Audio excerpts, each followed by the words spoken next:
Saturday. I don't think he's back Saturday. I don't think he'll probably be. I think he'll be out until next week. Yeah, honestly, there's a part of me that thinks there's something that can sit there and keep coming back. Part of me thinks that he might sit out till a week from today at this recording, which would be April 8th, which would be the home opener. Yeah, yep. I feel like I could see that. I feel like they send him home tomorrow on Friday after evaluating him, and it's an off day. Send him home, go over to the St. Paul alternate camp of the St. Paul Saints, get worked out, work with some people over with the Saints. Make sure that your hamstring is not going to be a nagging thing for 6-7 days, and then come back for the home opener on the 8th. That's what I feel like is going to happen. That's what I would do. Oh. If he's good enough at that time, I mean. So let me ask you. Hamstrings aren't exactly a joke to deal with. I know. I mean, I played beer league softball, so not exactly the most athletic guys, but no, you're obviously an expert on the subject, so let's hear more. Hey, yeah. A lot of hamstring issues last multiple weeks. Obviously, they don't have the personal trainers or any facilities to work it out, but we'll see. We'll see if he's back. Okay, so I didn't ask Brian this question, so this is new content. Look at me being a host on the fly. I have zero prep outside of MLB.com/game day. So, well, I'm literally just on MLB.com. Perfect. All right. So, I did steal this from Twins Daily, by the way. I saw this. Okay. And I was like, that's a good question, because I don't even know what I would do. Donaldson is out. Honestly, Donaldson's out. What do you do? Do you put Arise in left and Rooker on the bench and kind of playing third base, left field, those two kind of just switching between third base and left field, or in a Rooker not playing third base, but Rooker in left, Cave in left, kind of alternating, and then Arise at third? Or do you move Cave into left, Sano over to third, Kilroth over to first, or a combination of those?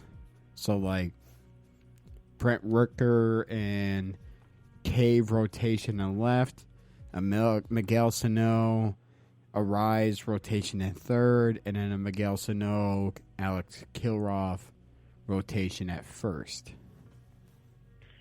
Honestly, I'd probably do probably keep it where Sano's at first. Maybe if he needs a day off, sit there and. I mean, Kilroth isn't up here. No, he's in St. Paul. So it doesn't. Well, I think technically he's still in Fort Myers, but he's. Well, I don't see a lot of movement there, especially when you have Garlic, which I want him to go yard so I can call him Garlic Powder. I love it. I love it. But so I would do a rotation of Cave out and left, Garlic out and left. Arise can keep playing at third. I mean, his ability to just get contact with the ball is pretty important. He's got to be in the lineup. Yeah, he batted 400 today. I mean, he's got to be in the lineup. What, 3 for 5 or 2 for 5? Or? Yeah, with an RBI and a walk. Yeah, no, he just gets contact with the ball, and unless he's facing whoever that closer was, but Hader. Hader, yeah. Yep. Man, that guy throws heat. And he's got a nice lettuce going on, that long flow of hair. I love it. Yeah, looking like sunshine. Sunshine from Sunshine. Remember the Titans, yeah. Fucking love it. They be that's how I would hating do. on Hader. Sit there and just give the guys a little bit of a chance to prove that they're supposed to be in the position that they already are. This is what I say because I love Bombas. Garlic and Cave, switch off. I love Bombas, and the home run is probably the most exciting play in baseball outside of a unassisted triple play or a throw out. How many times have you seen an unassisted triple play? It's happened like maybe a dozen times in MLB history. I don't know, probably more than that. I did one in Little League. All right, I myself Erik. a pitcher. Erik is now on the ballot for the MLB Hall of Fame for having an unassisted triple play in Little League baseball. Congratulations, Erik! You never played a game in professional baseball, but now you're on the Hall of Fame ballot. How do you feel? I'll take it. He'll take it. Yeah, it's one of my smaller achievements in life. So yeah. So I love the home run. It's the most consistent, exciting play in baseball. Probably the most exciting play in baseball that happens more regularly outside of an unassisted triple play, or even assisted, like a 5-4-3 triple play. But yeah, no, everybody loves a good bomba. Yeah, is a good throw out at home from a corner or an outfielder, just regular outfielder, just left field, center field, right field. Like a one at the wall. Or are you talking about just any? Like a throw, like an assist, like the one that yeah. Oh, like who Cave had did it? today. Yeah, Jake Cave did it on Shaw, threw him out at home. Yep. Yeah, like something like that. As somebody who played left field or outfield in middle school, high school, like that's what I love is that type of play. But out of the most consistent, exciting plays, the home run is the most exciting. And oh yeah, I'll take a home run any day. So this is what I like. I want a Garlick Rooker rotation in left, a Miguel Sano, Luis Ariz, Alex Kilroff rotation at first and third. You're going to keep Kilroff over at first because we don't need Brian calling in saying he's a left-handed person. He's just not going to play third. He was taking reps at third, Brian. Jesus. But batting practice. Yeah. So, like, spring training. You have like Ariz as a DH, Miguel Sano playing third, Kilroff playing first, and then another day you have Sano playing first, Ariz playing third, Kilroff DHing, or another day where Kilroff's at first, Ariz at third, Sano's DHing. Whenever you want to give Cruz rest. I don't like having so many days off for Nelson Cruz. I mean, you're spending $13 million this year on him. I would like all he does is bat. I would like his days off to be early this year. Kind of ease him into his workflow. And then in August, in September, that's when you start putting him in 5 out of 6, 6 out of 8 games, like something like that. I would like to ease him into a workflow, especially since he's old as fuck. But so that's what I would like to see. I would like to see a Rooker, Garlick, left field, and then a rotation at third and first with Ariz, Sano, and Kilroff, while Jake Cave sells split the pot tickets in the stands or hot dogs or something. I don't know. Jake Cave can be he's a capable player. He's your definition of a 4A player. Somebody that's good enough or too good to be in AAA, but is not great enough to be an everyday starter in the show. Yeah, he's more of a fourth outfielder. Yeah. So, I mean... Play him if Buxton needs a break or if Buxton gets injured like he usually does. No. But then now that's why we got Brent Rooker, and that's why we got Kilroff. And next year, that's why we'll have Larnage. Like... Yeah. The curtain is closing on Jake Cave. Like if he wants to be an everyday player, he needs to go to like Miami or Pittsburgh or Colorado or San Francisco or Arizona or Seattle, somewhere where there's just a bottom feeder teams of the league. That's where he needs to go. And then work his way up. Well, he needs the teams like that take in his veteran presence and kind of coaches up these young players, these prospects that they have, kind of giving his experience. The guy's a very capable outfielder. It's just the Twins don't have space for him in the next 3 to 9 months. You got Larnage, you got Rooker, you got Kilroff, you got you need to make some space. Somebody's got to go. just like with Andrelton Simmons and Jorge Polanco and Luis Ariz, and whenever Royce Lewis is ready to come up, somebody needs to go. Someone.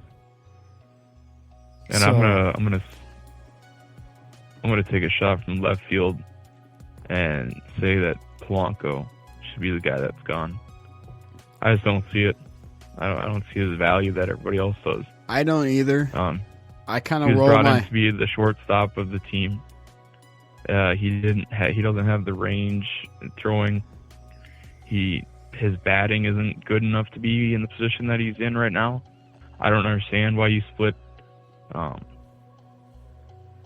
Arias and who was it, Sano with Polanco. Yeah, I would have Kepler there, or I guess I'm not. He was batting 3-hole today. Expert, but he was batting 3-hole today. He went 0-4 with 2 strikeouts. Like, you can't have that. He did go on base once with the walk, but I mean, if you're batting 3-hole, you need like 1 for 4 with a walk, or 2 for 5, something like that at least. But 0-4 with a walk, that's not going to play. So, with 2 strikeouts too. I mean, him, Jake Cave struck out 3 times. Sano struck out 3 times. Garver struck out 3 times. It's just, I get it with with Garver and Sano, you're going to get those strikeouts because they're going for power. They're going for home runs. Yeah, that's what they're going to get. But Polanco, game-changing play, but Polanco's not near the power as Sano or Cruz. So, striking out 2-3 times a game, that's not going to play. That's bad. He needs to be like Luis Ariz, who went 2 for 5 with a strikeout and a walk. That's what I expect him to get. A couple of singles or a double, something like that. One, he lined the first one. He had hard hit ball in the first. Yeah, and then Colton Wong that was just fucking airmailed, grabbed that shit, robbed Luis Ariz. No, the second baseman, Luis. Yeah, Luis Ariz. He was down in the count like 0-2, 1-2, something like that, and then he roped the line drive. Urias. No, or whatever his name is, was the shortstop. Oh yeah, it was the short. Yeah, Urias. Yeah. I'm thinking of the Kepler one. Kepler's first at bat was a roped line drive, went straight to second base. Because I remember that Corey Provis and Danny Gladden over on WCCO and 102.9 The Wolf on the Treasure Island Twins Network or Twins Radio Network were talking about how he went 3 for 43 in spring training, and it seemed like every ball that he hit went straight to the second baseman in spring training. First at bat. Base hit robbed by Colton Wong, the second baseman of the Brewers. It was, the guy laid out for it. It was a great play. Hard hit ball from Kepler. Predictability is probably one of the biggest career enders in baseball. It's like, well, look at Joe Mauer at the end of his career. How everybody shifted him. They knew exactly where the guy was. The outfield would shift towards left. The infield would shift towards right. If he was hitting it on the ground, it was going right center to right field. If it was going out of the park, it was most likely going to left field. Left field. He was an opposite field home run hitter. He would barely get it out over the wall. Those flowers, those flowers at Target Field in front of the left field bleachers. We called them Mauer's flowers because when he hit a home run, it would barely get over the wall and land in those flowers right on the top of the wall. Yeah, every time. Yeah. I remember that. He would poke it for like 381 or 375. Like, it would just be enough to clear the wall. So, yeah. Dude, how happy were you to actually get some real fan noise in? Oh, I loved it. In the broadcast. Perfect transition because I'm pissed I didn't talk to Brian about this.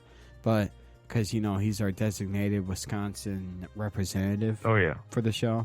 So one of I think the first boos of this Major League season came from Milwaukee fans. You know how